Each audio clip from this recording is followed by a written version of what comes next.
Bakit ganito ang buhay? Patong-patong ang suliranin. Bakit kahit anong aking gawin, di ko mahagilap ang solusyon? Bakit napakadilim ng mundo para sa akin? Kailan sisikat ang araw upang lumiwanag ang daang aking tinatahak? Upang lumiwanag ang aking mundo? Bakit napakailap sa akin ng magandang kapalaran? Napipili ba ang dapat mabuhay ng matiwasay? Ang dapat lumigaya? Tao rin ako. Ngunit bakit ako naisasantabi? Bakit?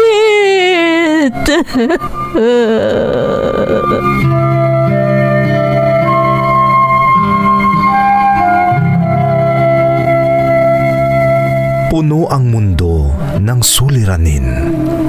Ang solusyon, umaapaw din. Sa bawat pagpatak ng luha, katumbas nito ay ligaya. Sa tuwing sasapit ang gabi, darating ang bagong umaga.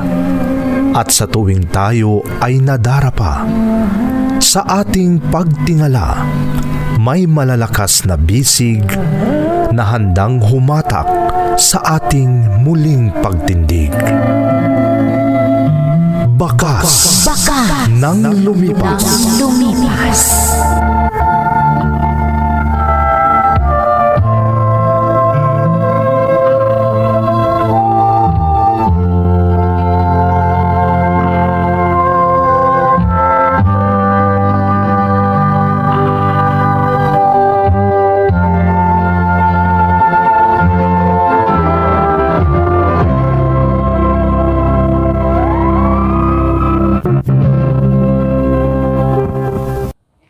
Don't forget to like and share and subscribe to this YouTube channel and hit the bell button.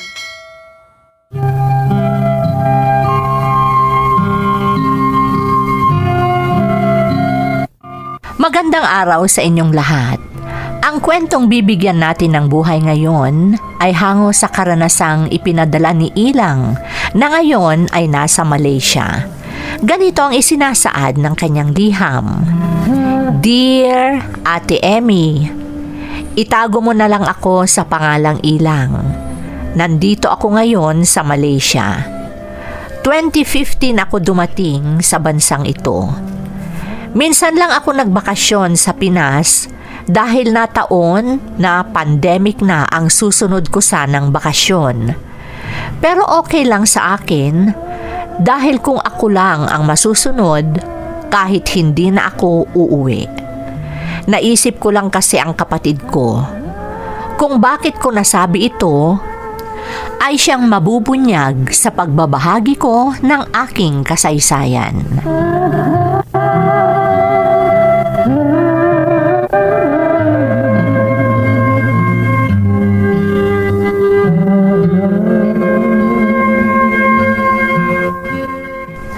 Huling gabi na para mabantayan namin ang iyong mga labi, Inay. Ang sakit isipin na wala ka na. Ang sakit. Gayon pa man, tanggap ko ito, Inay. Sana mapayapa ka kung nasan ka man ngayon. Ate, wala na si nanay. Hindi na natin makikita si nanay. Bongbong, kapatid ko. Paano na lang tayo, ate? Buti sana kung mabuti ang ugali ni Tay. Huwag kang mag-alala, kapatid ko. Hindi kita pababayaan. Ate, Nangako ako sa harap ng bangkay ng ating ina. Aalagaan kita, Bongbong. Hindi kita pababayaan.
Natitiyak kong ikaw ang anak ni Donato.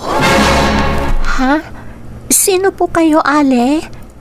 Ay nako, huwag mo nga akong tinatawag na Ale. Bata pa ako, no?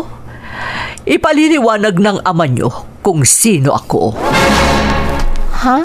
Siya si Sylvia, ang bago niyong ina ni Bongbong. Ha? Ano? Anong bagong inang sinasabi niyo, Itay? Hindi ka ba nakakaintindi, Ilang? Ang linaw ng sinabi ko, siya ang bago niyong ina.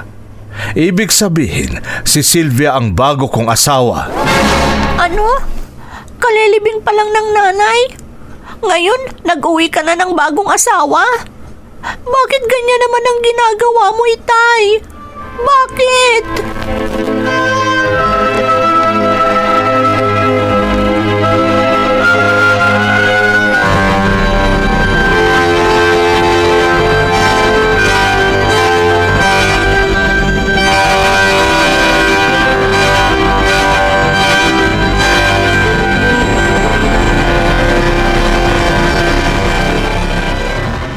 Nakakakilabot ang mga kinikilos ng aking ama. Anak mo, Donato. Ang sakit isipin magagawa. na may inuwi agad siyang babae dito sa bahay. Kala mo naman kung sino siyang babae. Pag tinitingnan niya ako, mula ulo hanggang paa, Kikinabahan. parang may iba siyang plano sa akin. Kung ibig mong sabihin, Sylvia, Ako naman ang pinag-uusapan niya na Itay at ang babaeng inuwi niya dito. May itsura pa. Ang ganda ng Ako talaga ang pinag-uusapan nila. Pakikinggan ko kung ano ang plano nila sa akin.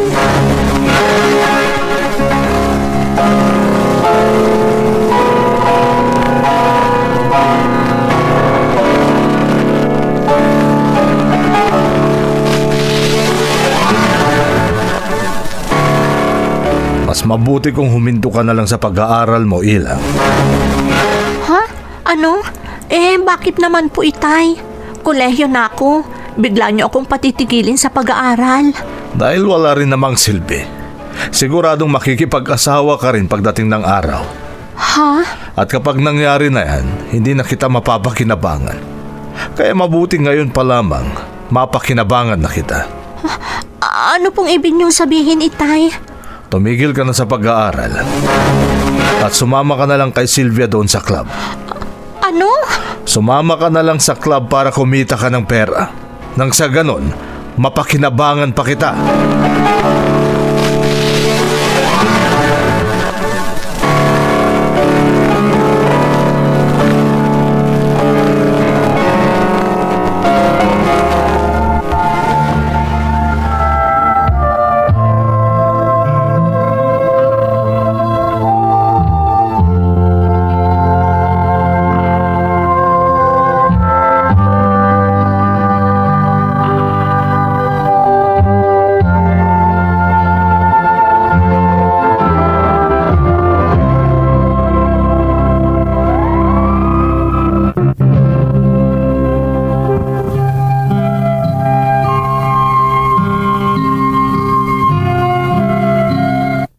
Kinilabutan ako sa sinabi ng itay ko, Ate Emmy.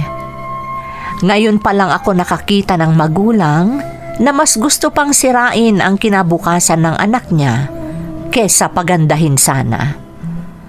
Alam kong si Aling Sylvia ang may pakana dahil ang babaeng inuwi ng itay ko ay nagtatrabaho sa club. Siya ang pinakaamo ng mga kababaihan na nagtatrabaho sa club.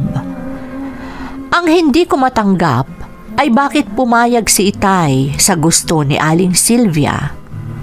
Hanggang isang araw,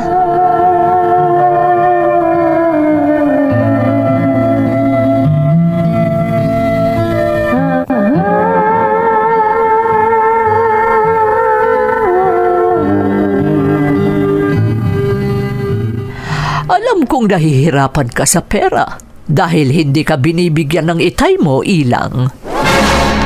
Ha? Pwede kitang pahiramin ng pera na magagamit mo sa pag-aaral. Hindi na.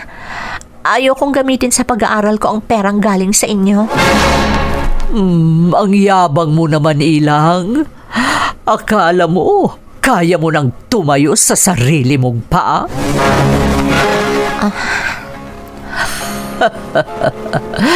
Tingnan ko lang kung hanggang saan ang kayabangan mo. Tingnan ko lang kung anong mangyayari sa inyong magkapatid pag wala na kayong mahihintay sa itay nyo. Ha? Anong ibig niyong sabihin? Simple lang, Ilang. Kung anong sinabi ko, yun ang susundin ng ama nyo. Yan ang ibig kong sabihin.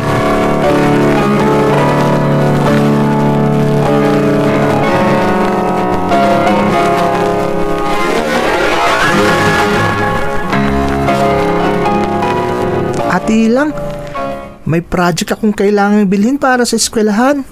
Ha? Ganun ba, Bongbong? Oo, ate. Kailangan ko yung may pasa sa Monday. Matagal ko nang sinasabi kay Itay, pero hindi niya ako binibigyan ng pambili. Ano? Yan ang totoo, ate. Kaya nagbabaka sakali akong baka matulungan mo ako. Sayang naman ang points ko kapag hindi ako nakabili ng project na ipapasa ko sa Monday. Bongbong, Bibili sana ako bukas kung pwede, ate. Linggo na bukas. Kailangan ko nang makabili. sige, huwag kang mag-alala. Reremedyohan ko ang pambili ng project mo. Maipapasa mo ang project mo sa Lunes.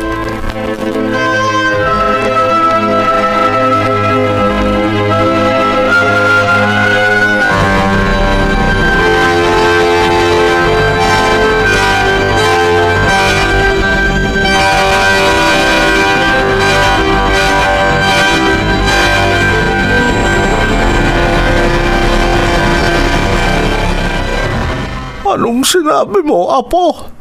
Nag-uwi ng babae ang itay mo sa bahay niyo? Opo, Lolo.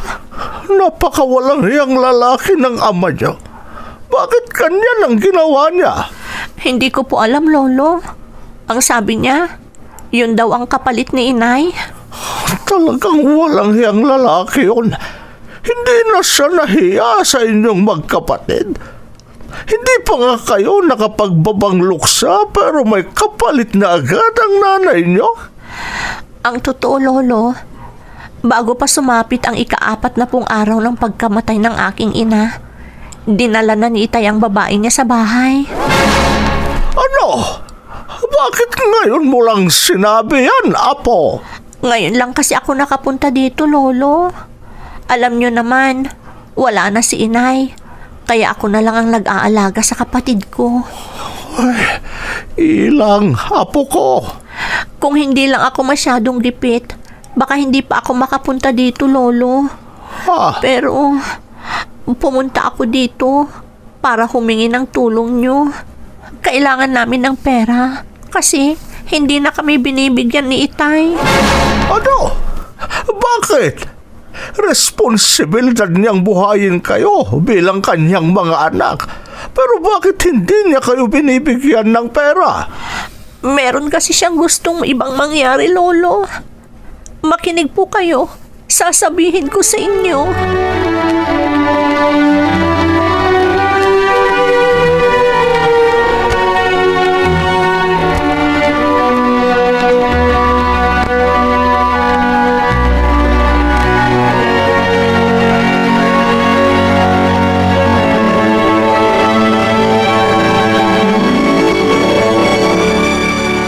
Hayop ka! Bakit naman kayo nananakit, Itay? Dahil nabibwisit ako sa'yo. Bakit ka nagsumbong sa lolo mo, ha? Bakit? Dapat lang na malaman niya ang ginagawa mo, Itay. Kasi, imbes na alagaan niyo kaming mga anak mo, lalo mo pa kaming pinahihirapan. Walang hiya ka talaga. Tandaan mo na anak lang kita. Wala kang karapatang sagutin ako. At higit sa lahat, wala kang karapatang isumbat sa akin ang mga bagay na hindi ko kayang gawin para sa inyo. Kung sinasabi niyo wala akong karapatang isumbat ang mga hindi niyo nagagawang responsibilidad sa akin at sa kapatid ko, pues, wala din kayong karapatang pilitin akong magtrabaho sa club. Ganon. Talagang matapang ka. Sige, Tay. Saktan mo ulit ako. Magsawa kayong manakit. Bigyan niyo ako ng dahilan para maipakulong ko kayo. Sige, saktan niyo pa ako. Saktan niyo ako, Itay.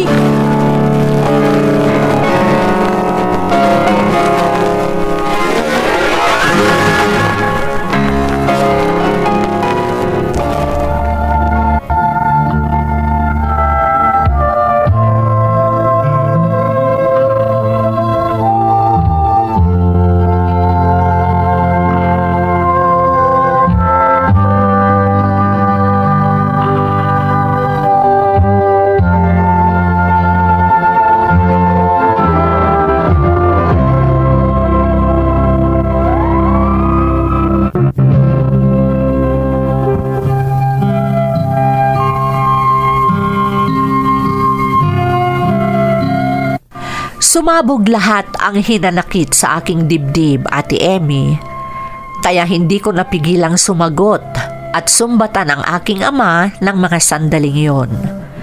Maging si Aling Sylvia na kinakasama ni Itay, hindi rin nakapagsalita ng mga sandaling yon.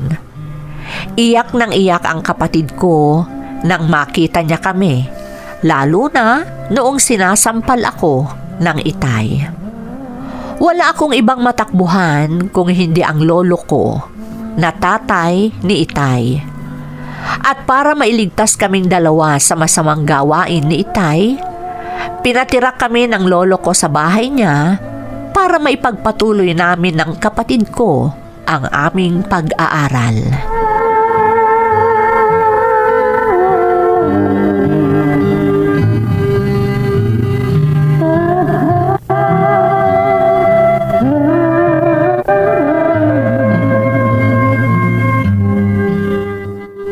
Ilang apo, eto na ang pensyon ko. Ikaw na ang bahalang mag-budget, ha? Naku, huwag niyong ibigay lahat yan, Lo. Gaya ng dati, kalahati lang ang kukunin ko. Para lang sa pag-aaral namin ng kapatid kong si Bongbong. Ay, nako, apo. Hawakan mo na lang ang pera ko. Dahil baka makalimutan ko na naman kung saan ko mailagay. Ha? Alam mo naman na tumatanda na ako. Marami na akong bagay na nakakalimutan. Baka mamaya mawala pa ang perang yan. Ganito na lang po, Lolo. Magbubukas ako ng bank account para sa inyo. Doon ko ilalagay ang pensyon nyo para maipon. Paano lang mga gastusin natin dito sa bahay? Sobra-sobra naman po ang pensyon nyo para sa mga gastusin dito sa bahay, Lolo. Kaya wag po kayo mag-aalala. At saka, dapat lang na may ipon kayo sa bangko para sa inyo. Para magkaroon pa rin kayo ng sarili nyong pera. Sige, ikaw na ang bahala, apo. Siguraduhin mo lang na hindi kayo kukulangin para sa mga pangangailangan nyo. Siguraduhin nyo lang na palagi kayong mayroon at nang may magamit kayo sa pag-aaral ninyo. Opo, Lolo. Maraming salamat po.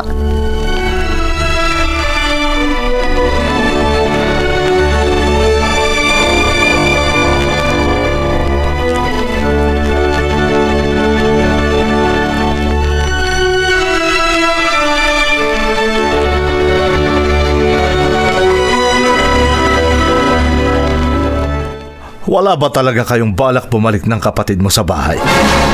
Ha? Ang yabang mo talaga, ano, Ilang? Taon nang nakalilipas simula nung umalis kayo ng kapatid mo sa bahay. Ano ba naman kayo, Tay? Ang sama talaga ng ugali nyo. Gusto nyong umuwi kami sa inyo. Pero para pa kayong nananakot habang kausap nyo ako. Bakit, Itay? Pag umuwi ba kami sa bahay, magpapakaama ka na ba sa amin? Ilang? Gagampanan mo na ba ang responsibilidad mo bilang ama sa amin ni Bongbong kung sakaling umuwi kami? Kung hindi kami umalis na magkapatid sa bahay, nag-aaral pa ba kami? Siguro, pareho na kaming tumigil sa pag-aaral, Itay. Kaya pasensya na. Hindi na kami babalik ng kapatid ko sa bahay. Ayaw ka na naming makasama.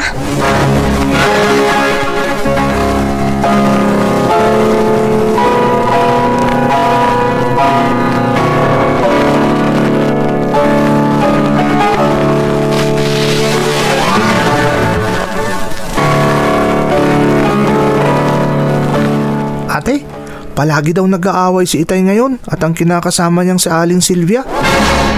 Yun ang nalaman ko kay Janjan, na kapitbahay natin dun sa bahay nila tatay. Ganon ba? Oo, Ate Ilang. Lagi raw silang sinasaway ng mga tanod kapag nag-aaway sila. Bongbong, Yun daw kasing asawa ngayon ni Itay. Nag-uwi ng ibang lalaki sa bahay natin. ano? Yan ang pinarating sa akin ni Janjan, ate. Nakakayang ginagawa ng tatay natin. Ang mabuti pa, wag na natin pag-usapan si Itay. Ang importante, ligtas tayo dahil nandito tayo sa bahay ni Lolo. Ate, Walang mananakit sa atin. Higit sa lahat, nakakapag-aral tayo, Bongbong.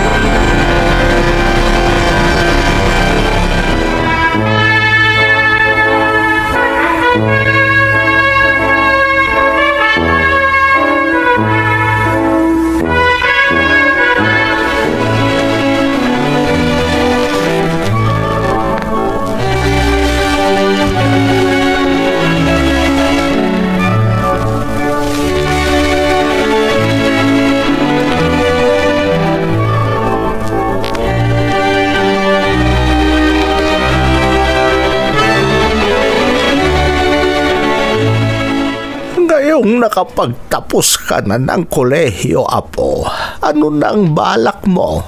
Maghahanap po ako ng trabaho, Lolo, para mapag-aral ko ang kapatid ko. Mabuti yan. Pero gamitin mo pa rin ang pensyon ko dahil wala naman akong pinagkakagastusan dahil matanda na ako. Opo, Lolo. Pero maghahanap pa rin po ako ng trabaho.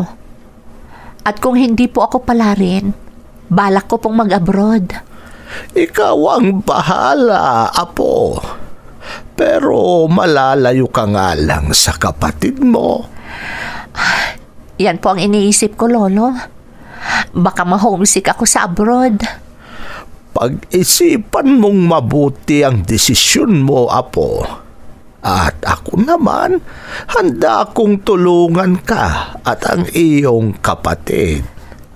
Lolo, Basta ang gusto ko, Apo, sana'y tama lahat ang maging desisyon mo sa buhay. Ayokong darating ang araw na may pagsisihan ka. opo, Lolo. Huwag po kayong mag-alala. Lagi ko pong tatandaan ang mga payo niyo sa akin. Pag-iisipan ko pong mabuti kung ano ang dapat kong desisyon.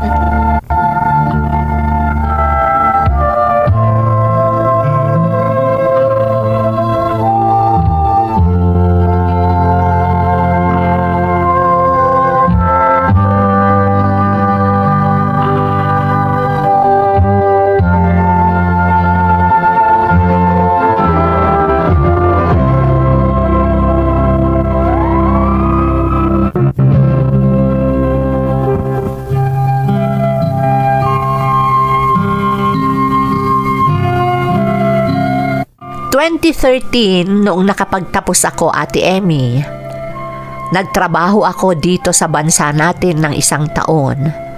At pagkatapos, kinausap ko ang aking kapatid at ang aking lolo.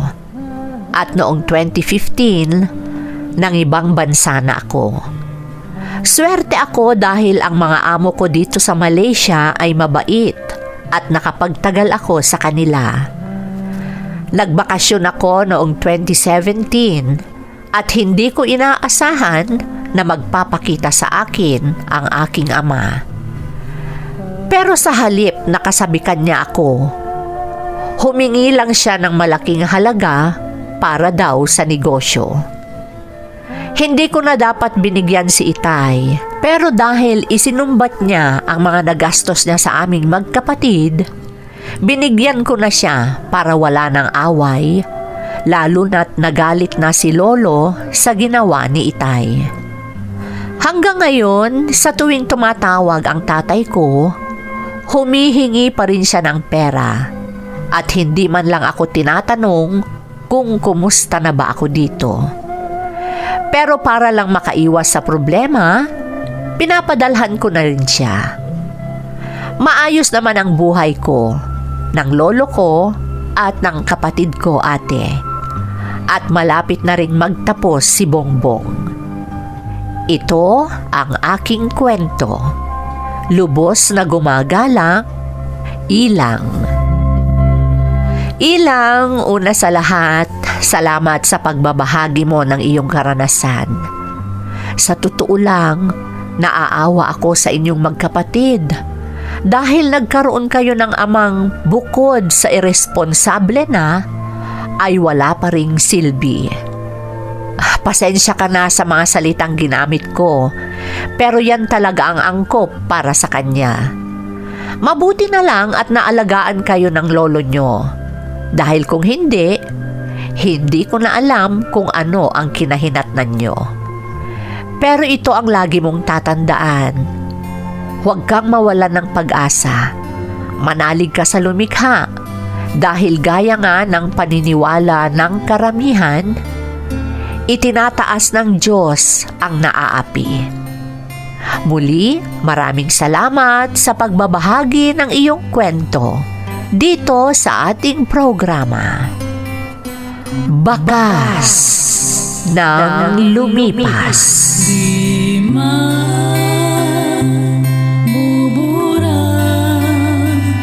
sa isipan